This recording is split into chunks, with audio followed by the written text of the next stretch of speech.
Hard Rock Lunchbox.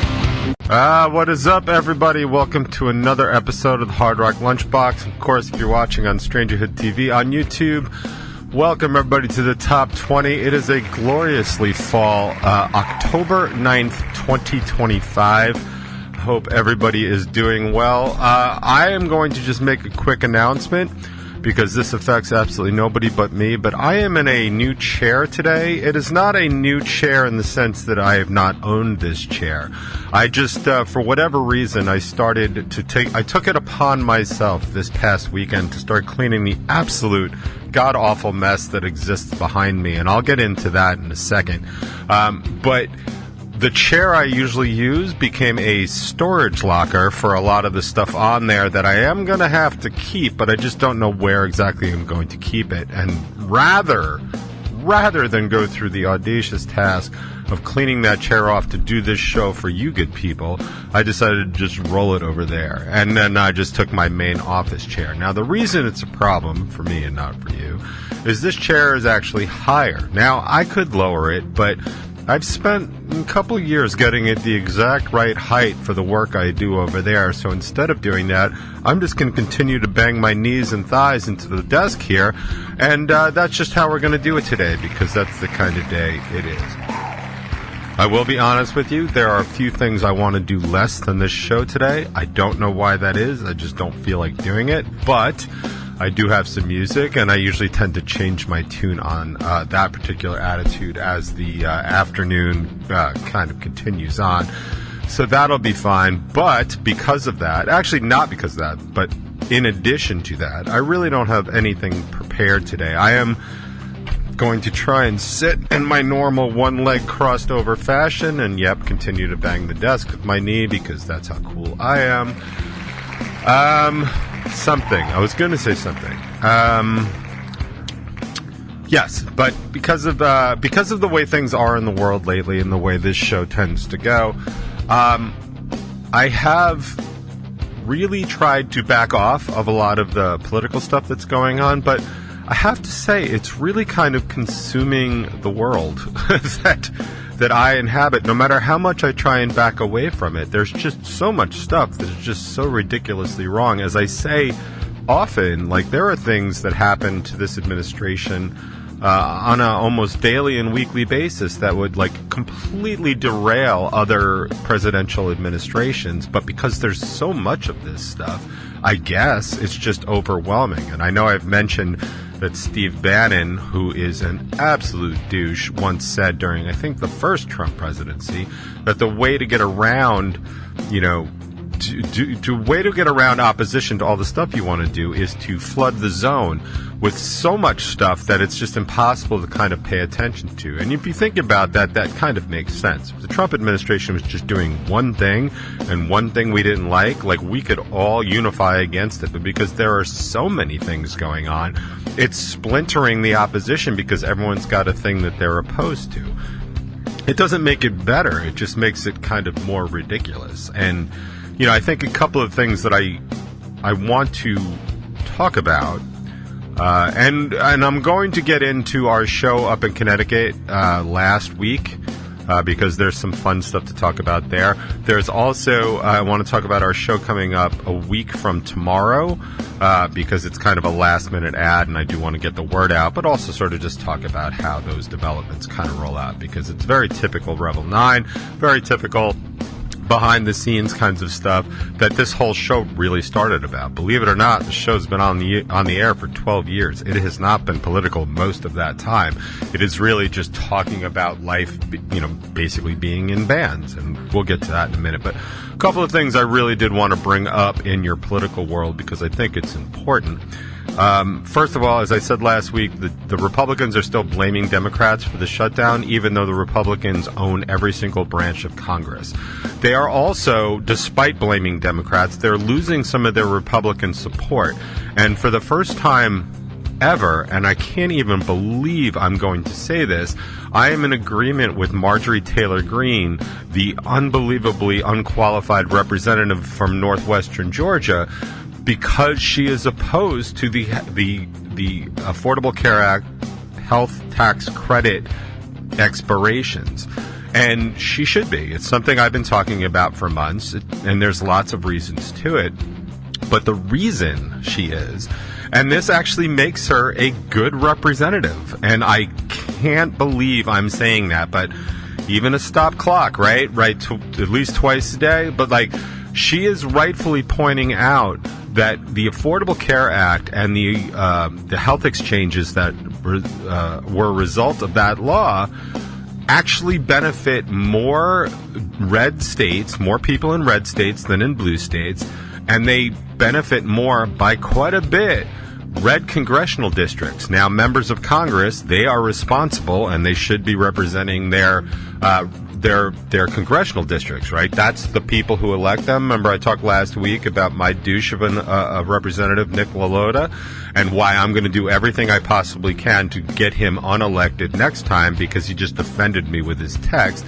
But she is representing the people of northwestern Georgia because they are going to be severely impacted by the expiration of the tax credits, plus also the rate increase of the Affordable Care Act. There's going to be lots of people in her district that have insurance today that are not going to have insurance soon. And believe me, people with health problems absolutely care about their health care and their health insurance. So I can't believe that I agree with Marjorie Taylor Greene on anything, but I do, and she's absolutely right. But she's also one of the holdouts on why this shutdown is still going on. So even if the Republicans are like, well, we'll blame all the Democrats and run Republican, it's not just one. There's a couple. Because it's not an uncommon thing. Like, as I just said, more Republican congressional districts rely on these tax credits than Democrat ones. So it's kind of big news, but they're still blaming Democrats for all of this, and the Democrats have no power. Believe me, if the Democrats had any power, we would have some Democratic wins. That there wouldn't be National Guard troops in Los Angeles or going to D.C. or in Portland currently or in Chicago. That wouldn't be happening if the Democrats had any power. We don't. Democrats have no power. This is a Republican shutdown. So when anybody says it's a Democratic shutdown, please correct them, because they really need to understand that it's impossible numerically and logically for it to be a Democratic shutdown. The only thing the Democrats didn't do is lay down and roll over like most of the Republicans have. And the Democrats shouldn't have to do that. It's not what they want. They are opposed to not even all the stuff in it. Again, they're fighting for your health care and your health insurance. That's it. You don't want health insurance? Fine. Then don't be a Democrat. And you probably aren't. And that's just fine with me, because we don't need people like you. You have your own party. Go ahead and ruin whatever of your life you want to ruin. That's fine. So that's what's going on in this shutdown.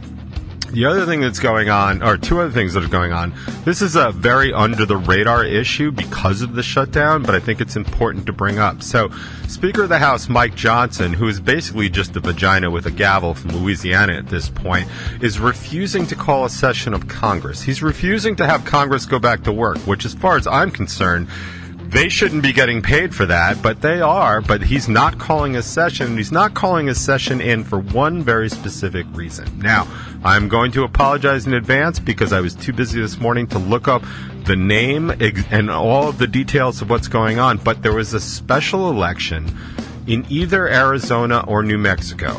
I think it's Arizona, where for Congress, for a vacated seat of Congress. Now, if I get any of this wrong, I apologize. What's important is the gist of what I'm saying. So the woman that won this special election, she's a Democrat. I believe she won the seat that her father held. And I think that that's true. But the big thing is that part of her campaign promises was that on day one, she was going to sign on to the actually Republican bill that would force Congress to force the president's administration and Pam Bondi, oh, what a twat she is, by the way, and force them to release the full Epstein files. That was one of her promises. Now, apparently, once she gets to Congress and signs that bill, that's enough to force it. So apparently they need one more vote to force this bill. This is the thing that, Republican Representative Massey has been all about, because he just wants the Epstein files released and can't understand why they're not being released. I can understand why they're not being released. I'm pretty sure he can too. But as soon as she gets to Congress and gets sworn in as a member of Congress and signs that thing, then the Justice Department is going to be forced, or by Congress, I mean, they won't, but they're going to be forced by Congress to release the Epstein files. So what does Mike Johnson do? Human vagina from Louisiana? He just won't call a session of Congress so that he doesn't have to swear her in. Despite calling a special pro forma session in January, I think, or February, whenever the two Republicans from Florida had to get sworn in because those people got either there were two open seats in Florida. They had special elections. Two Republicans won. He did a pro forma non-in-session Congress to swear them in. So he did that and can do that. And his reason was like, oh, but there was their friends and family were coming to see it. Like, I'll go see this chick get sworn in if it makes you uncomfortable. Like, if that's all it takes, no problem, Mr. Vagina. So I think what he's doing, and everybody agrees with me, he's not holding a session of Congress, so he can't swear this woman in, so she can't sign this piece of legislation that's going to force the release of the Epstein files because Papa Trump doesn't want it, and Mike Johnson will just do anything he can to cup the president's balls. So that's number 2. Number 3. I don't know if anybody saw what happened in Chicago with ICE and ATF and the FBI over the weekend. But if you didn't, because it was the weekend, and maybe you don't know this, they collectively got together and they breached an apartment complex in the city of Chicago. It's as bad as it sounds. They had Black Hawk helicopters. People rappelled down from the Black Hawk helicopters, crashed through windows, broke down doors. They went in through the front. They dragged people out middle of the night. They dragged people out that were sleeping. They dragged people out that were naked. They dragged out children. They zip-tied children together.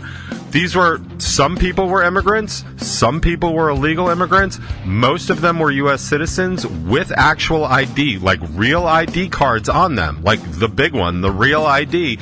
And the people from ICE were looking at these IDs and be like, we don't believe you.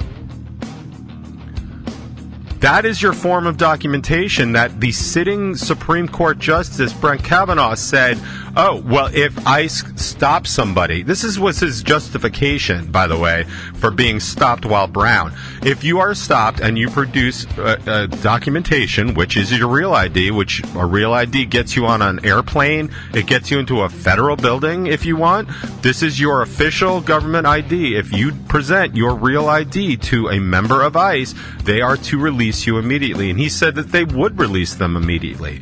Well, Mr. Kavanaugh, you dumb dipshit.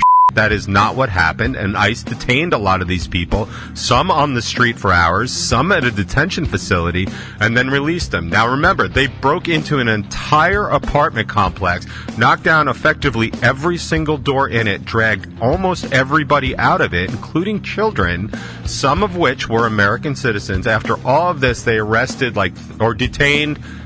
They arrested like 32 or 37 people out of all of that. Think about the apartment complexes you know. Is there more than 37 people in there? You bet your sweet ass there is. So this was a glaring violation of absolutely everything that the Constitution stands for. It violates everything that the Supreme Court has said that they could do, and yet there has been absolutely nothing done about it. The ACLU of Illinois said if this was the Chicago Police Department done it, they'd already be in court. If it was the state police of Illinois that had done it, they'd already be in court. So they don't think that there's any reason not to be able to take the federal government to court. It's just a lot slower. So count on the ACLU and think what you want about the ACLU, but it is really their manifesto to defend the American Civil Liberties Union. They defend American civil liberties as defined in the Constitution and the Bill of Rights. So that what was going on over the weekend. So if you think that what ICE is doing is still okay and they're going after only gang members, by the way, no gang members were arrested. They apparently detained absolutely no Venezuelans, which is what they said they were after. But they don't care because they act with impunity. And this whole thing about, the Trump having his own police force and people like referring to it as the brown shirts of pre-Nazi Germany. Like, this is exactly what it is. They used to break into buildings and take Jews out legal citizens just because they were Jewish, and they would detain them, arrest them, and then eventually they would send them to concentration camps. So if you don't see the parallels, then you're a retard. And if you don't want to see the parallels, then you're the problem. And I think that's really something that the rest of us need to kind of keep an eye on, because this is bad. As bad as it's been, this is even worse, because if they can do this with impunity, they're going to keep doing it. And it's really only a matter of time before someone that looks like you or me is just in the wrong place at the wrong time. I mean, they've already knocked to the ground several times that woman Kat, who's running for Congress in Illinois. I mean, because she keeps protesting at immigration facilities, detention facilities in Chicago and Illinois, and I've watched video of ICE knocking her to the ground. Like, you're not allowed to do that. You aren't. Like, if she has done something illegal, arrest her. But otherwise, it's federal police brutality. And I think, honestly, these people should start getting arrested for it. And what I'm hoping beyond hope is that we really do get somebody that actually takes charge of this government, neither 26 or 28, who's somebody that treats these MAGA Republicans exactly as they're treating other people. Because as I've learned from school, the only way to deal with a bully is to absolutely kick his ass in the streets. And that's really the only thing that's going to work. And I personally, as nonviolent as I am about this sort of stuff, I want all these people rounded up. I want every single one of them thrown into an alligator Alcatraz. I want them stripped away from their families. I want their jobs ruined. I want their lives ruined.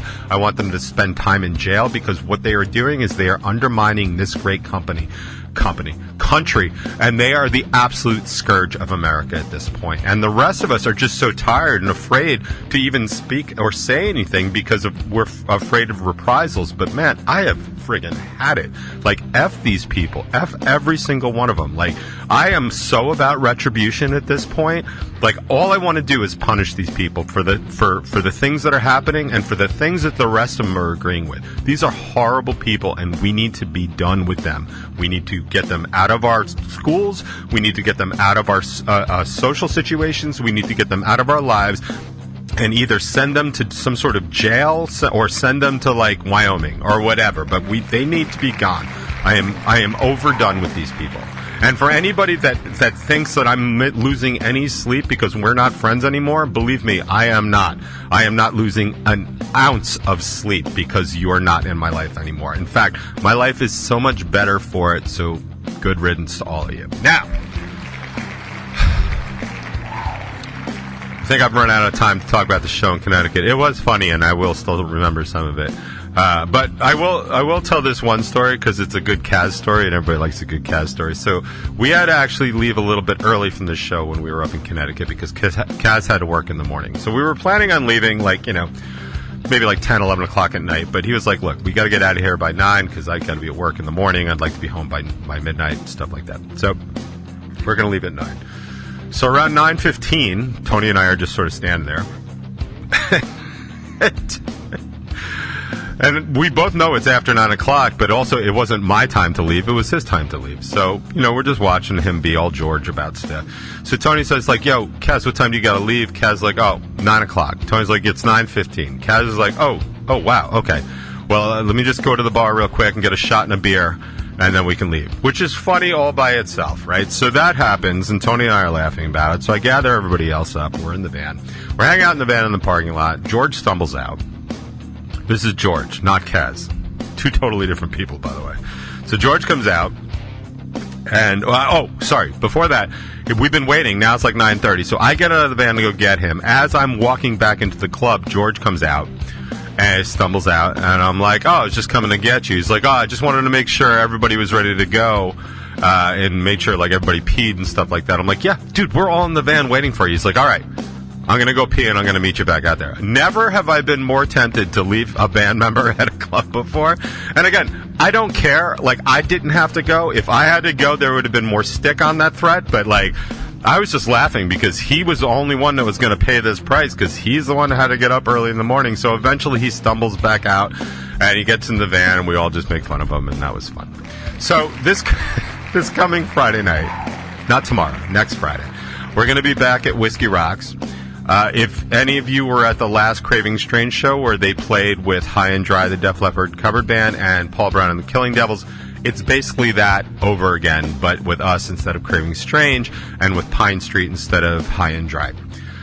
We were originally supposed to be on the show with Craving Strange, but there was some, I want to say shady, but it's not shady because it was just typical crap that went down, and we actually got removed from that show.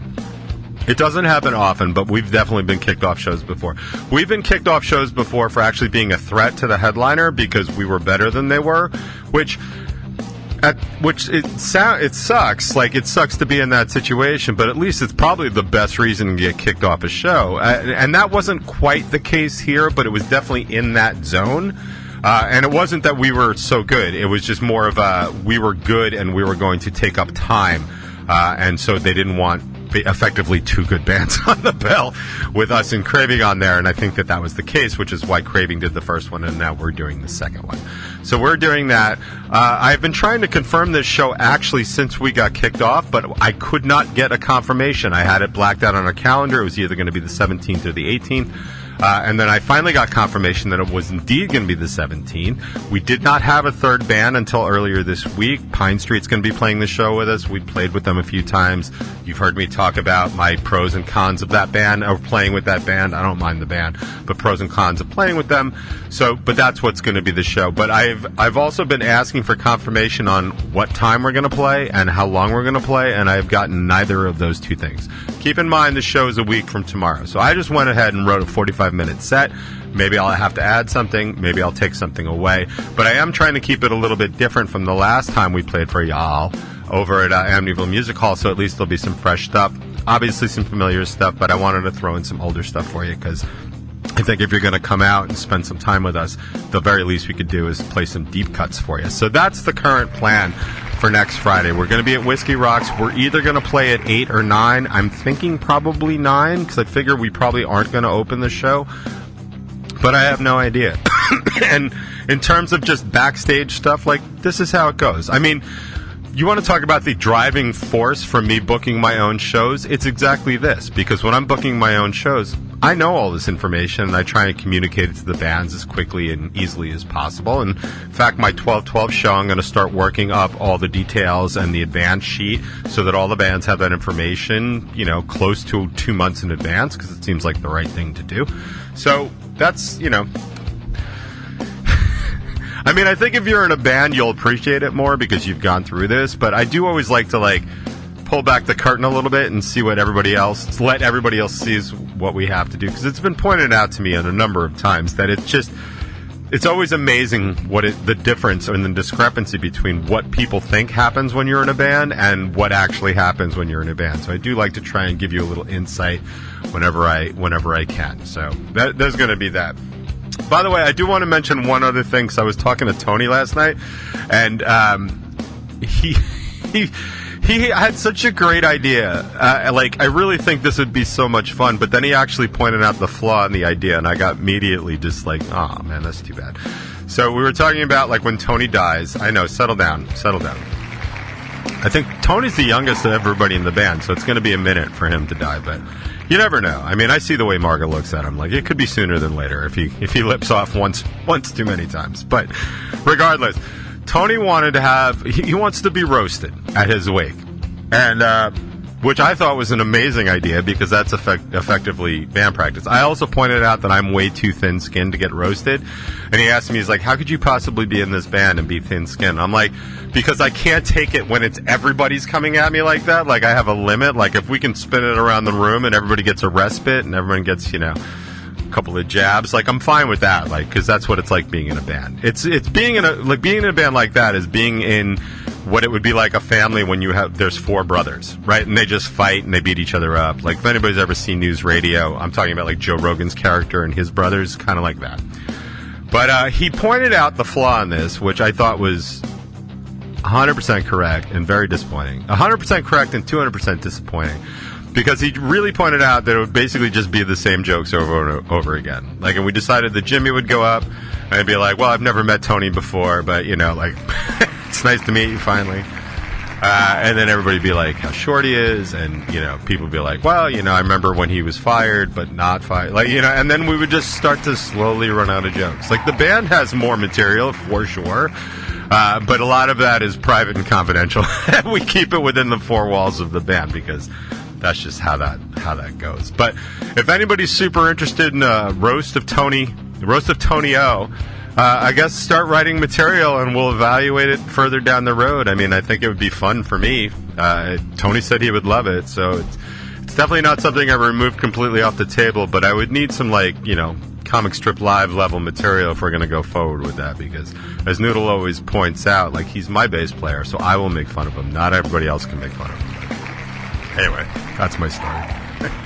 So after many weeks of forgetting to grab it, thanks to Donna, who actually sent me the link, which forced me to remember this, I do have the brand new Charetta song. It is called My Band of Brothers. I do not know what the song is about, but just listening to it and knowing Charetta and all the members and incarnations of Charetta that I've known for 15 years at this point, it sounds like a tribute to her band, which I thought was kind of sweet, but you can be the judge of that, because that's how we're kicking off the box today. So it's brand new Charetta and My Band of Brothers on the box.